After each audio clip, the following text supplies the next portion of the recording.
السلام علیکم ناظرین، ایک اور خوبصورت معلوماتی ویڈیو کے ساتھ پیش خدمت ہیں۔ بات دل کو لگے تو چینل کو لائک کرنا، شیئر کرنا اور سبسکرائب کرنا نہ بھولیے گا، شکریہ۔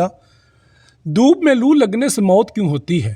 ہم سب دھوپ میں گھومتے ہیں، لیکن کچھ لوگوں کو دھوپ لگ جانے کی وجہ سے اچانک موت کیوں ہو جاتی ہے؟ ہمارے جسم کا درجہ حرارت ہمیشہ 37 ڈگری سینٹی گریڈ ہوتا ہے۔ اس درجہ حرارت پر ہی ہمارے جسم کے تمام اعضاء صحیح طریقے سے کام کر پاتے ہیں۔ پسینے کے طور پر پانی باہر نکال کر جسم 37 ڈگری سینٹی گریڈ درجہ حرارت برقرار رکھتا ہے۔ مسلسل پسینہ نکلتے وقت پانی پیتے رہنا انتہائی مفید اور ضروری ہے۔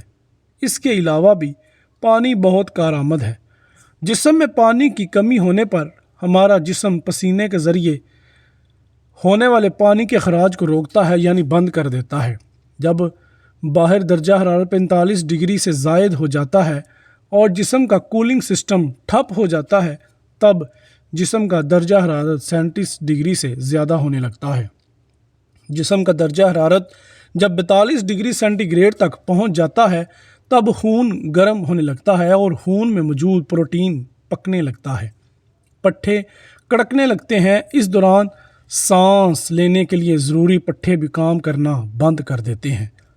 جسم کا پانی کم ہو جانے سے خون گاڑھا ہونے لگتا ہے، بلڈ پریشر لو ہو جاتا ہے، اہم عضو بالخصوص دماغ تک خون کی رسائی رک جاتی ہے، انسان کوما میں چلا جاتا ہے اور اس کے جسم کے ایک کے بعد ایک عضو دھیرے دھیرے کام کرنا بند کر دیتے ہیں اور اس کی موت ہو جاتی ہے۔ گرمی کے دنوں میں ایسے مسائل ٹالنے کے لیے مسلسل پانی پیتے رہنا چاہیے۔ اس سے ہمارے جسم کا درجہ حرارت 37 ڈگری برقرار رہ پائے گا۔ اس بات پر ہمیں توجہ دینا چاہیے، آنے والے کچھ دنوں میں ایکونکس کے گہرے اثرات پاکستان کے موسم پر پڑیں گے۔ کئی علاقے اس کی زد میں ہوں گے۔ برائے مہربانی دوپہر 12 سے 3 کے درمیان زیادہ سے زیادہ گھر، کمرے یا آفس کے اندر رہنے کی کوشش کریں۔ درجہ حرارت 40 ڈگری کے آس پاس ہوگا۔ موسم کی یہ سختی جسم میں پانی کی کمی اور لو لگنے والی صورتحال پیدا کر دے گی۔ یہ اثرات خط استوا کے ٹھیک اوپر سورج چمکنے کی وجہ سے پیدا ہوتے ہیں۔ براہ مہربانی خود کو اور اپنے متعلقین کو پانی کی کمی میں مبتلا ہونے سے بچائیں۔ بلا ناگہ کم از کم 3 لیٹر پانی ضرور استعمال کریں۔ گردے کی بیماری والے فی دن کم از کم 6 سے 8 لیٹر پانی پینے کی کوشش کریں۔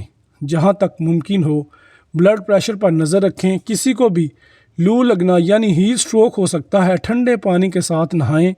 گوشت کا استعمال بند یا کم از کم کریں۔ پھل اور سبزیاں کھانے میں زیادہ استعمال کریں۔ گرمی کی لہر کوئی مذاق نہیں ہے۔ ایک غیر استعمال شدہ موم بتی کو کمرے سے باہر یا کھلے میں رکھیں۔ اگر موم بتی پگھل جاتی ہے تو یہ سنگین صورتحال ہے۔ سونے کے کمرے اور دیگر کمروں میں 2 نصف پانی سے بھرے اوپر سے کھلے برتنوں کو رکھ کر کمرے کی نمی برقرار رکھی جا سکتی ہے۔